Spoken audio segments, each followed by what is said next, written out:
નમસ્તે સૌને. ધોરણ 10 સામાજિક વિજ્ઞાન પ્રકરણ 10 ભારત કૃષિ. આપણે અગાઉ 3 ભાગ વિશે ચર્ચા કરી ચૂક્યા છીએ. ભાગ 4 અંતર્ગત ભારતમાં કૃષિ ક્ષેત્રે આવેલા ટેકનિકલ સુધારા જણાવો. આ પ્રશ્ન ખૂબ અગત્યનો પરીક્ષાલક્ષી પ્રશ્ન છે. 3 માર્ક્સની અંદર અથવા 4 માર્ક્સની અંદર આ પ્રશ્ન પૂછી શકાય છે. હવે વાત કરીએ ભારતમાં કૃષિ ક્ષેત્રે ટેકનિકલ કે ટેકનોલોજીકલી સુધારા કયા કયા આવ્યા છે. આપણે સૌ જાણીએ છીએ કે આઝાદી કાળ દરમિયાન આપણું કૃષિ ઉત્પાદન ખૂબ ઓછું હતું. આજે કૃષિ ઉત્પાદનમાં પુષ્કળ માત્રામાં વધારો થયો છે. તો એના ભાગમાં એ કૃષિ ક્ષેત્રે ટેકનિકલ જે સુધારા થયા છે આઝાદી કાળ પછી એ મહત્ત્વના છે. ભારતમાં ખેતીના સાધનો, બિયારણો અને ખાતરોમાં આવેલા પરિવર્તનો એ ટેકનિકલ સુધારા ગણાય છે. ભારતનો ખેડૂત સિંચાઈ માટે પહેલાં કોષ, રેંટ વગેરેનો ઉપયોગ કરતો. એટલે કૂવામાંથી પાણી બહાર ખેંચવા માટે કોઈ ઇલેક્ટ્રોનિક સાધનો ન હતા. કોષ અને રેંટનો ઉપયોગ થતો. તેની જગ્યાએ હવે submersible pump, monoblock pump, solar pump આ બધાનો વપરાશ વધ્યો છે. ઓછા પાણીએ વધુ પાક લેવા માટે ટપક સિંચાઈ પદ્ધતિ અને ફુવારા પદ્ધતિનો ઉપયોગ થયો છે. આજનો ખેડૂત સુધારેલા બિયારણો અને બીજ સંકરણની જાતોનો ઉપયોગ કરવા લાગ્યો છે. તે NPK, નાઇટ્રોજન, ફોસ્ફરસ અને પોટાશ, DAP, ડાય એમોનિયા ફોસ્ફેટ અને યુરિયા જેવા રાસાયણિક ખાતરોનો ઉપયોગ કરતો થયો છે. બાયો ફર્ટિલાઇઝરનો પણ ઉપયોગ થાય છે. સરકાર બિયારણો તેમજ રાસાયણિક ખાતરો ખરીદવા આર્થિક સહાય અને રાહત પણ આપે છે. ખેડૂત તેના પાકને કીટકો અને રોગથી બચાવવા કીટનાશક, જંતુનાશક દવાઓ, બાયો કંટ્રોલ નિયંત્રણ જેને કહેવાય છે એનો ઉપયોગ કરે છે. સરકાર આ અંગે માહિતી, માર્ગદર્શન અને આર્થિક મદદ આપે છે. ખેડૂતોને વર્તમાનપત્રો, આકાશવાણી, દૂરદર્શન, DD કિસાન ચેનલ પર મોબાઈલ પર કિસાન SMS ટોલ નંબર 1800-180-1551 એટલે કે 1800-180 અને 1551 કિસાન કોલ સેન્ટર સરકાર ખેડૂતોને વેબ પોર્ટલ, આઈ ખેડૂત અને એગ્રી માર્કેટ મોબાઈલ એપ દ્વારા કૃષિની વૈજ્ઞાનિક પદ્ધતિઓ અંગે માર્ગદર્શન પૂરું પાડે છે. જિલ્લા કક્ષાએ ખેડૂત તાલીમ કેન્દ્રોની સ્થાપના કરવામાં આવી છે. તેમાં ખેડૂતોને પ્રશિક્ષિત કરવામાં આવે છે. વળી કૃષિ ક્ષેત્રે સરકાર દ્વારા થતા સંશોધનો અને નવી તકનીકોની માહિતી ખેડૂતો સુધી પહોંચાડવામાં ગ્રામ સેવકોની નિમણૂક કરવામાં આવી છે. દરેક ગ્રામ પંચાયતમાં એક ગ્રામ સેવક હોય, વિલેજ ડેવલપમેન્ટ ઓફિસર, કે જેના માધ્યમથી ખેડૂતોને માહિતી પૂરી પાડવામાં આવે છે. કુશળ કૃષિવિદ અને કૃષિ વૈજ્ઞાનિકો તૈયાર કરવા માટે તેમજ નવા સંશોધનો કરવા માટે દેશમાં લગભગ દરેક રાજ્યમાં એ કૃષિ યુનિવર્સિટીઓ સ્થાપવામાં આવી છે. આપણા ગુજરાતની વાત કરીએ તો ગુજરાતમાં પાલનપુર નજીક દાંતીવાડા, જુનાગઢ, આણંદ અને નવસારી ખાતે એ કૃષિ યુનિવર્સિટીઓ સ્થાપવામાં આવી છે. કૃષિ ક્ષેત્રે સંશોધન કરવા માટે Indian council of agriculture research ICAR અને department of agriculture research and education DARE નામની સંસ્થાઓ સ્થાપવામાં આવી છે. સરકાર ખેડૂતોને ખેતી માટે વિભિન્ન પ્રકારની સબસિડી અને ઓછા વ્યાજના દરે લોન આપી અને મદદ કરે છે. તો આ રીતે અનેકવિધ ટેકનિકલ સુધારાઓ દ્વારા એ ખેડૂતો માટે જુદી જુદી યોજનાઓ એ અમલમાં મૂકવામાં આવી છે અને જેનાથી આજે કૃષિ ઉત્પાદનમાં પુષ્કળ માત્રામાં એ વધારો થવા પામ્યો છે. હવે બીજા મુદ્દામાં આપણે વાત કરીએ ભારતમાં કૃષિ ક્ષેત્રે આવેલા સંસ્થાગત સુધારાઓ. આ પ્રશ્ન પણ ખૂબ અગત્યનો છે. 3 અથવા 4 માર્ક્સની અંદર પરીક્ષામાં પૂછાઈ શકાય છે. ભારતમાં કેન્દ્ર અને રાજ્ય સરકાર કૃષિ ક્ષેત્રે મહત્ત્વના સંસ્થાગત સુધારાઓ કર્યા છે. જમીનદારી પ્રથા નાબૂદ કરી ખેડૂતોનું શોષણ થતું અટકાવ્યું છે. ખેડે તેની જમીન જેવા ગણોત ધારા દ્વારા જમીન ખેડનારને જમીન માલિકીનો સાચો હક આપવામાં આવ્યો છે. અહીં ખેડે તેની જમીનનો અર્થ એવો થયો કે જે વાસ્તવિક સ્વરૂપે ખેતરમાં કાળી મજૂરી કરે છે તો હકીકતમાં એ વ્યક્તિની જ જમીન હોવી જોઈએ. એનો મતલબ કે જમીનદારી પ્રથાની નાબૂદી. અગાઉના સમયમાં જમીનદારો પુષ્કળ જમીન ધરાવતા અને ખેતદાસોને ગણોતિયાઓને એમના ખેતરોમાં કાળી મજૂરી કરવી પડતી, પણ એ મજૂરીના બદલામાં એમને પેટ પૂરતું અનાજ પણ પ્રાપ્ત ન થતું. તો આ રીતે આ ગણોત ધારાને સરકારે અમલમાં મૂકી અને ખૂબ સરસ કામ કર્યું છે.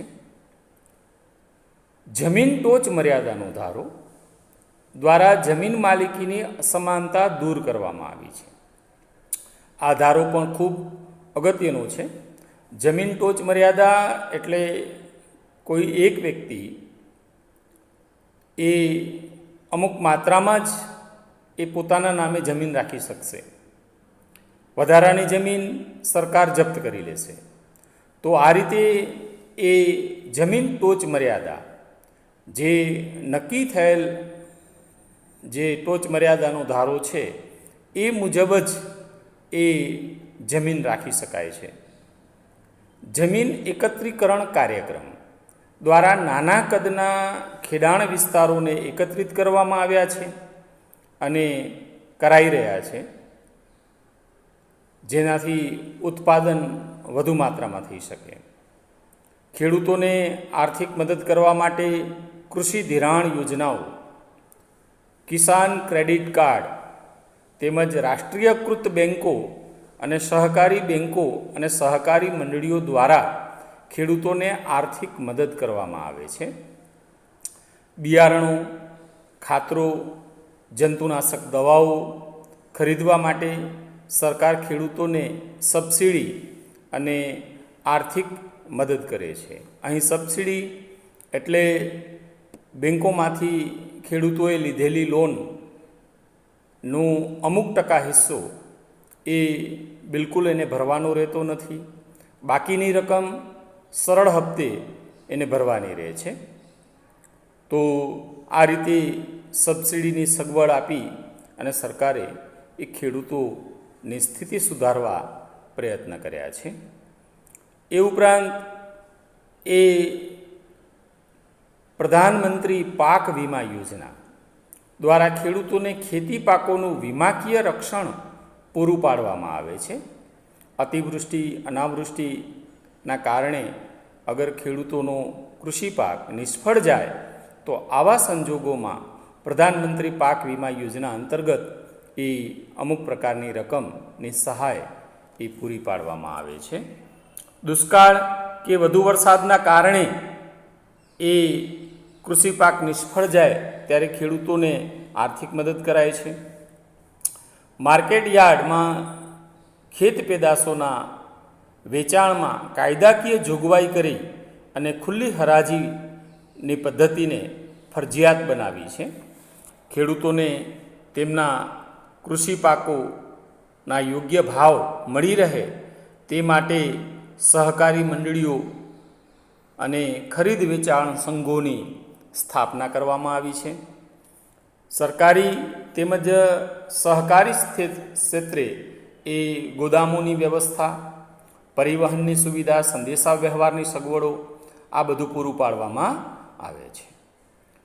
હવે ભારતીય રાષ્ટ્રીય કૃષિ વિપણન સંઘ, natural agriculture cooperative marketing federation of India એટલે કે નાફેડ, બીજું કૃષિ તેલબિયા ઉત્પાદક સંઘ, Gujarat cooperative oilseed growers federation એટલે કે ગ્રોફેડ, ત્રીજું રાષ્ટ્રીય ડેરી વિકાસ નિગમ, national dairy development board NDDB, અને Gujarat state cooperative marketing society limited એટલે કે ગુજકોમાં શોલ વગેરે જેવી સંસ્થાઓ ખેડૂતો પાસેથી સરકારે નક્કી કરેલા પોષણક્ષમ ટેકાના ભાવે એ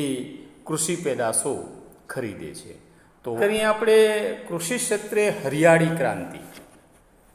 હરિયાળી ક્રાંતિનો અર્થ એવો થયો કે કૃષિ ક્ષેત્રે ઉત્પાદનમાં થયેલ અભૂતપૂર્વ વધારો.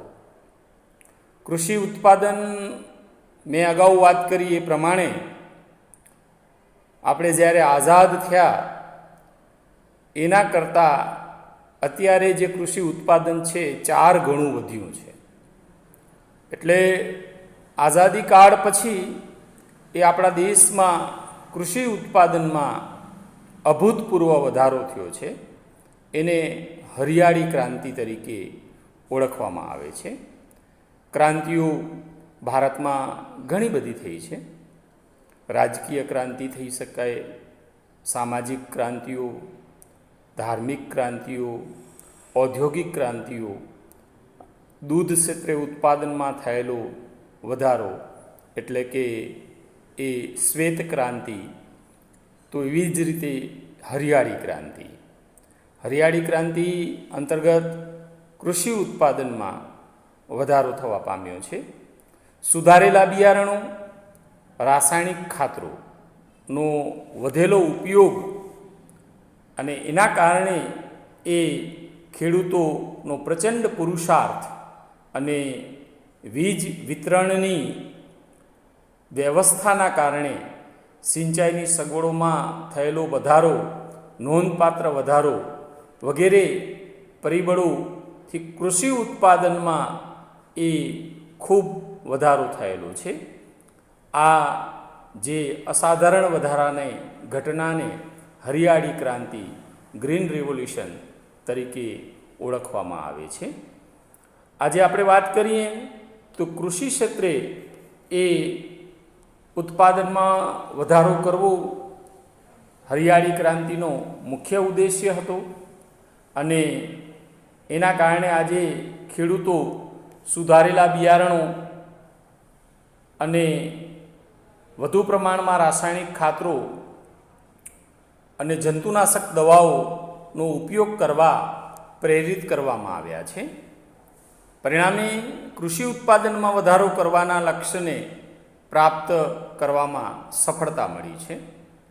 હરિયાળી ક્રાંતિથી ઘઉં અને ડાંગર જેવા કૃષિ પાકોમાં વિક્રમજનક ઉત્પાદન થયું છે.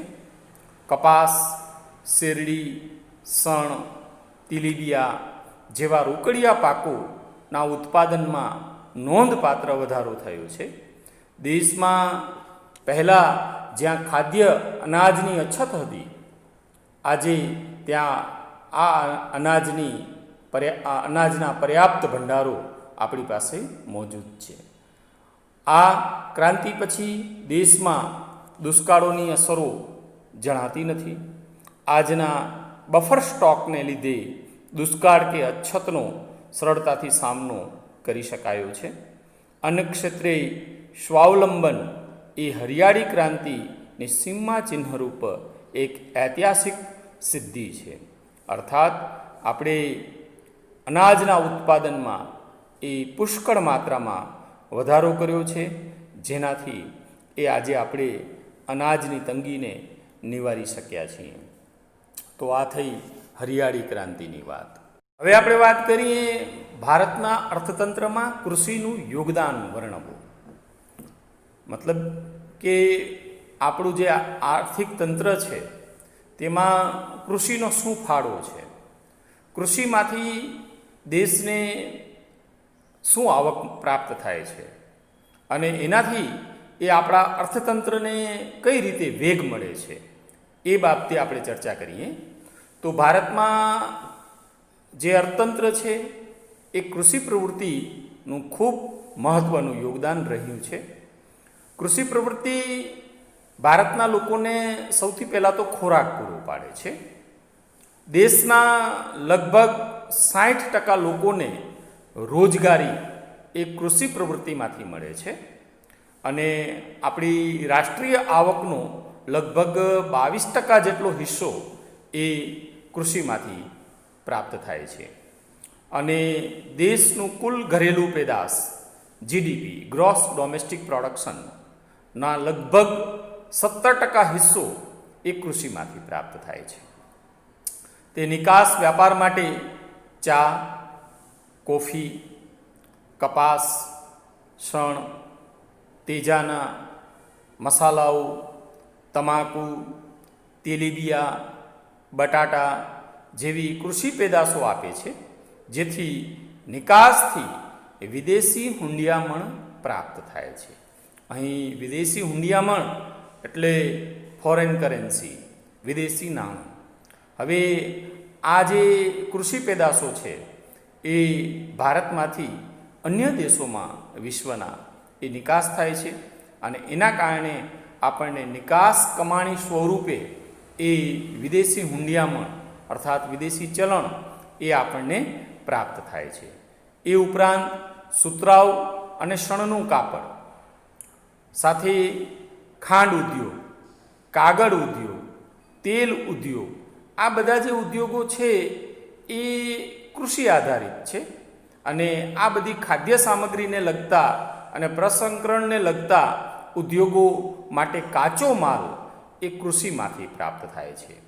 ઉદાહરણ સ્વરૂપે કપાસની વાત કરીએ તો કપાસમાંથી સુતરાઉ કાપડ, શણનું કાપડ શણમાંથી અને શણની બનાવટો, જે શેરડીમાંથી ખાંડ ઉદ્યોગ અને પોચા લાકડામાંથી જે શંકુદ્રુમના જંગલોમાંથી પ્રાપ્ત થાય છે એનામાંથી કાગળ અને દિવાસળી ઉદ્યોગ અને જુદા જુદા પ્રકારના તેલ જેમાં મગફળી, સૂર્યમુખી, સોયાબીન, મકાઈ આવા વિભિન્ન પ્રકારના જે તેલ છે એ ખાદ્ય તેલો એ આપણને કૃષિ પેદાશમાંથી પ્રાપ્ત થાય છે. એટલે કે એનું રો મટીરિયલ, એનો કાચો માલ એ કૃષિ પૂરું પાડે છે. તો આ રીતે એ આપણા જે આવા કૃષિ આધારિત ઉદ્યોગો છે એના વિકાસ થયો છે, લોકોને રોજગારી મળે છે અને દેશની આવકમાં વધારો થાય છે. સાથે સાથે જો કૃષિની વાત કરીએ આપણે તો પશુપાલન એ પણ ખૂબ મહત્ત્વની બાબત કે પશુપાલન એ પૂરક વ્યવસાય છે. કૃષિનો પૂરક વ્યવસાય તરીકે ગણી શકાય છે અને એનાથી પણ એ પશુપાલનના માધ્યમથી પણ એ ભારતને આવક થાય છે. કૃષિ ઉત્પાદનોમાં ભારત વિશ્વમાં બીજા ક્રમે છે. તો આ રીતે એ ભારતના અર્થતંત્રમાં કૃષિનું ખૂબ મહત્ત્વનું યોગદાન એ રહ્યું છે. ભારતમાં આજે અનાજનું સંરક્ષણ કરવાનું સાથી જરૂરી બન્યું છે. આપણે સૌ જાણીએ છીએ કે આઝાદી કાળ દરમિયાન એ ભારતની વસ્તી ઓછી હતી. આજે કૂદકે ને ભૂસકે એ વસ્તીનું પ્રમાણ વધી રહ્યું છે, તો અનાજની જરૂરિયાત પણ વધી છે. એટલે અનાજની જરૂરિયાત વધે તો અનાજનું સંરક્ષણ એ ખૂબ જરૂરી છે. ભારતમાં આઝાદી પછી હરિયાળી ક્રાંતિ આવી. હરિયાળી ક્રાંતિના કારણે અનાજ ઉત્પાદનમાં દેશ સ્વાવલંબી બન્યો. એ સાથે દેશની વસ્તીમાં પણ વધારો થયો. આજે જો આપણે વાત કરીએ તો ઈસવીસન 1951માં એ ભારતની વસ્તી આશરે 36 કરોડ 10 લાખની હતી, જે વધીને આજે 125 કરોડ કરતાં પણ વધુ થઈ છે.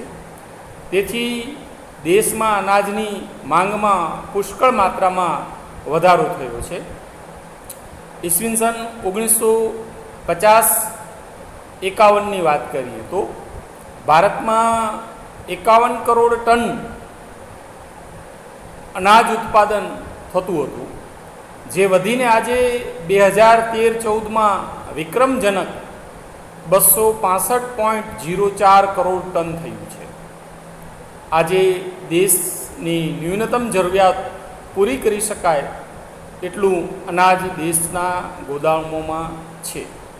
અનાજના એ ભંડારો જાળવી રાખવા, તેમાં વધારો કરવો એ જરૂરી બન્યું છે.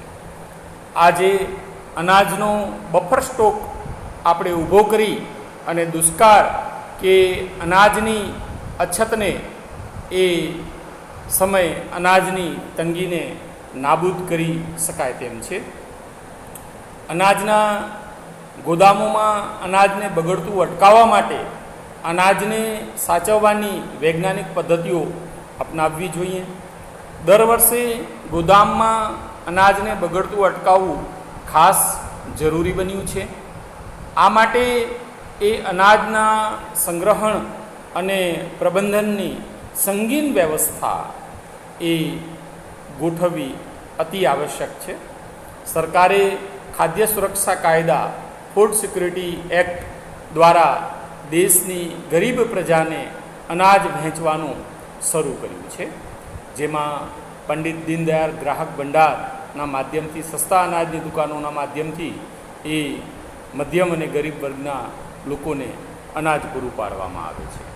આમ દર વર્ષે દેશમાં મબલક અનાજનું ઉત્પાદન થતું હોવાથી તેનું સંરક્ષણ કરવું અનિવાર્ય બન્યું છે. આજે ભારત અન્ન ક્ષેત્રે સ્વાવલંબી બન્યું છે, પરંતુ ભવિષ્યમાં ક્યારે પણ એ દુષ્કાળની પરિસ્થિતિને પહોંચી વળવા માટે દેશમાં અનાજનો સંગ્રહ કરવો જરૂરી બન્યો છે. તો આ રીતે એ ભારતમાં અનાજનો સંગ્રહ કરવો એ અતિ આવશ્યક છે, જરૂરી છે. ધન્યવાદ.